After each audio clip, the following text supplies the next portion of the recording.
But we have something really special coming up in our community, and Mr. Jim Pignato is in to tell us about the new production from Palatka High School Musical Theater. Yes, ma'am. Thank you, Robin. May the 2nd, we open Anastasia, which is an absolutely gorgeous, powerful Broadway musical. Opened in 2017. It ran until COVID. It closed like most everything and never recovered on Broadway. There are still national and international tours going on. So for this particular show, we couldn't get the Broadway costumes. They're still being used.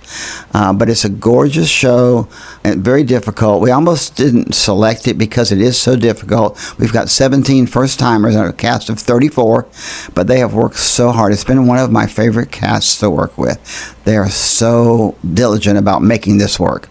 And so some people might be familiar with Anastasia as an animated movie, but this is a lot more than that, isn't it? Yes, it is the same people, Lynn Ahrens and Stephen Flaherty, who wrote the Universal, everybody thinks it's Disney, but it's a Universal cartoon back in the 90s. It's the same basic story. The legend of, in the Russian Revolution, the Romanov family of Tsar Nicholas II was assassinated. But many people have always heard about the rumor that Anastasia, the youngest daughter, survived.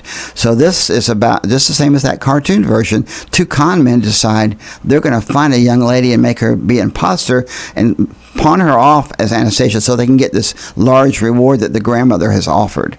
And so that's what this story is about. It's just a great story. It's got a lot of character development, a lot of interesting plot kind of secrets almost.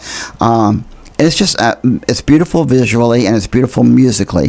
The song that people seem to know the most is Once Upon a December, because that was kind of the theme song of the cartoon and kind of is in this as well. Most people have not heard of this show because it is the newest show, and I wanted to do something we had not done before. So we're pushing them. It's got a lot of dance, and we don't have a lot of dancers, but the kids have worked so hard. Mystery and intrigue and singing and dancing. And romance. Oh, okay. Yes. Well, now, is this something that's appropriate for all ages? It is appropriate. Now, my wife hates that I say that it's not for little kids because it's not dirty. She says, so there are people are going to think, well, you're talking. No, it's not that. It's very similar to Les Mis or Fiddler on the Roof or even Phantom of the Opera and Ragtime.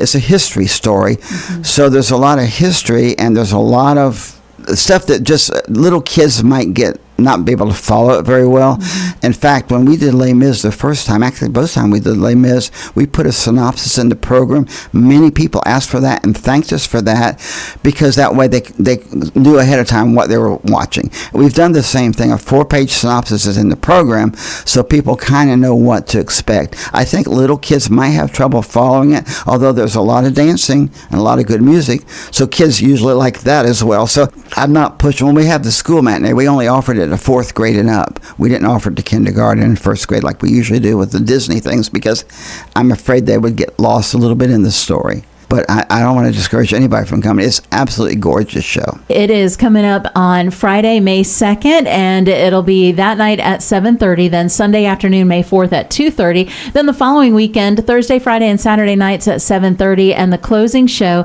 Sunday, May 11th at 2:30. And it's been our tradition to spend Mother's Day watching the production from Palatka High School Musical Theater. And obviously this takes a lot of people working very hard for a long time to make it happen. A long time, and everybody's volunteers. People don't realize this is not school budgeted. It's all donations and ticket sales. That's where money comes from. So, well, you can get your tickets in advance at Ralph's House of Flowers for $15, and you get to pick out what seats you want, or $20 at the door before the performance. And of course, it's at the CL Overturf District Center here in Palatka. We have all the information on our community calendar at WHIF.org. Again, talking with the director, Jim Pignato. And why do you do this? Is this It's my passion. I mean, I retired technically from teaching in 2000, but we've done, I think this is the 18th show since then. We just do as volunteers. It's for the kids. We have over 30 kids that have gone into professional theater of some kind. And that's quite a few kids from a small town like this. Also, because we're the only school in the county that offers musical theater, and it's not even a course. It's just after hours. every school in the county can be. We have one student from Interlochen in this cast. We have several from QI Roberts, a lot from Palatka High School, of course. We have 2 from Peniel, and we have 3 or 4 homeschool kids. So it's open to anybody who goes to a school that doesn't have this program. It's really an amazing opportunity for them and for all of us as a community to see Broadway-style musicals right here at home, and it's very affordable. No reason why you should not be going to see Anastasia. It's running May 2nd through the 11th. Tickets available in advance at Ralph's House of Flowers or at the door. And again, for more information, you can check out our community calendar, WHIF.org. And Mr. Pignato, thank you so much for coming in. Thank you, Robin. Thanks for your support. You guys are great to us.